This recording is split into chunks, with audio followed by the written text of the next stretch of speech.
Plus two മാത്തമാറ്റിക്സിലെ chapter 1 ആയിട്ടുള്ള relation and function എന്ന് പറയുന്ന ചാപ്റ്ററിലെ നെക്സ്റ്റ് ക്വസ്റ്റ്യൻ ആണ്. ഇതിൻ്റെ മുമ്പുള്ള വീഡിയോ കണ്ടിട്ടില്ലാത്തവർ അതൊന്ന് കാണുക. അതിനുശേഷം മാത്രം ഈ ക്വസ്റ്റ്യനുകളൊക്കെ ചെയ്യാൻ നോക്കുക. ക്വസ്റ്റ്യൻ ഇതാണ്: check the equivalency of the relation R defined by R equal set ordered pair L1, L2 such that L1 perpendicular to L2 on the set of all lines in a plane. അതായത് ഒരു set തന്നിട്ടുണ്ട്. ആ സെറ്റിൻ്റെ പ്രത്യേകത എന്ന് പറഞ്ഞാൽ ഒരു പേപ്പറിനകത്ത് കുറേ ലൈനുകൾ വരച്ചിരിക്കുകയാണ്. ആ ലൈനുകൾ ചുമ്മാ അങ്ങ് വരച്ചിരിക്കുകയല്ല, ഓരോ ലൈനുകൾ എന്താണ്, ഒരെണ്ണത്തിന് പെർപെൻഡിക്കുലറാണ്. അതായത് ഇങ്ങനെ ഒരു വര വരച്ചാൽ ഇത് L1 എന്ന് പറയുന്നൊരു വരയാണെങ്കിൽ അടുത്ത L2 എന്ന് പറയുന്നത് ഇതിന് പെർപെൻഡിക്കുലർ ആയിരിക്കും, അല്ലെങ്കിൽ ഇങ്ങോട്ട് അങ്ങനെ പെർപെൻഡിക്കുലറാണ്. അങ്ങനെയുള്ള വരകൾ വരച്ചാൽ ആ സെറ്റ് എന്ന് പറയുന്നത് എന്താണ്, ഒരു പ്ലെയിനിലുള്ള കുറേ വരകളാണ്. അങ്ങനെ വരച്ചിരിക്കുന്ന വരയെ എങ്ങനെ ഡിഫൈൻ ചെയ്തിരിക്കുന്നു? L1, L2 എന്ന് പറയുന്നത് എന്താണ്, പെർപെൻഡിക്കുലർ ആണെന്നാണ് പറഞ്ഞിരിക്കുന്നത്. അങ്ങനെയുള്ള റിലേഷൻ ഇക്വലൻസ് ആണോ എന്നാണ് ചോദിച്ചിരിക്കുന്നത്. ഒന്നാമത്തെ നമുക്ക് റിഫ്ലെക്സീവ് ആണോ എന്ന് ചെക്ക് ചെയ്യുക. റിഫ്ലെക്സീവ് എന്ന് പറഞ്ഞാൽ എന്താണ്, ഒരേപോലെ വരണം, എ ഉണ്ടായിരിക്കണം എന്നാണ് പറയുന്നത്. ഇപ്പം ഞാൻ പറഞ്ഞു L1 എന്ന് പറയുന്ന വര ഇങ്ങനെ വരച്ചു, L2 എന്ന് പറഞ്ഞ വര ഇതിന് പെർപെൻഡിക്കുലറായിട്ട് വരച്ചു. അപ്പോൾ L1 എന്തിന് പെർപെൻഡിക്കുലറാണ്?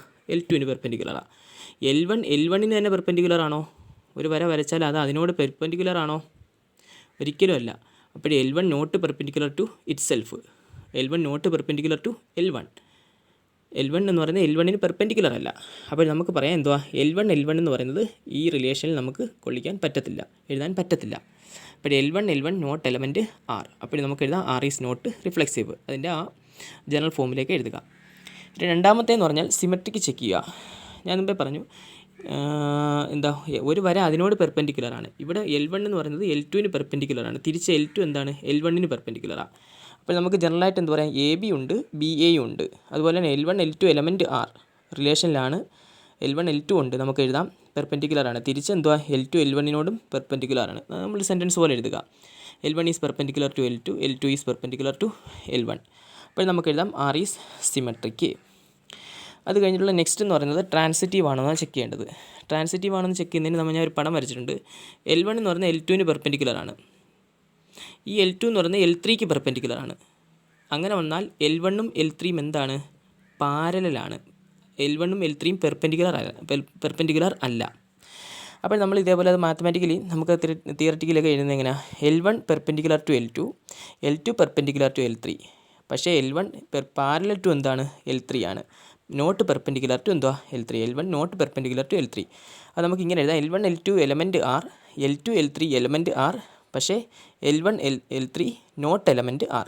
അത് നമ്മൾ ഈ പറഞ്ഞതനുസരിച്ച് ഇതിനെ ഇങ്ങനെയാണ് മാത്തമാറ്റിക്കലി എഴുതുന്നത്. ഇനി നമ്മളതിൻ്റെ ജനറൽ ഫോമിൽ എഴുതണം. എങ്ങനെയാണ്, AB ഉണ്ട്, അത് ആ AB എന്ന് പറഞ്ഞാൽ L1, L2 ആണ്. അതുപോലെ തന്നെ L2, L3 ആണ് BC ഉണ്ട്. അങ്ങനെയെങ്കിൽ L1, L3 ഇല്ല. അതായത് AC എന്ന് പറയുന്നത് നോട്ട് എലമെൻറ്റ് ആർ.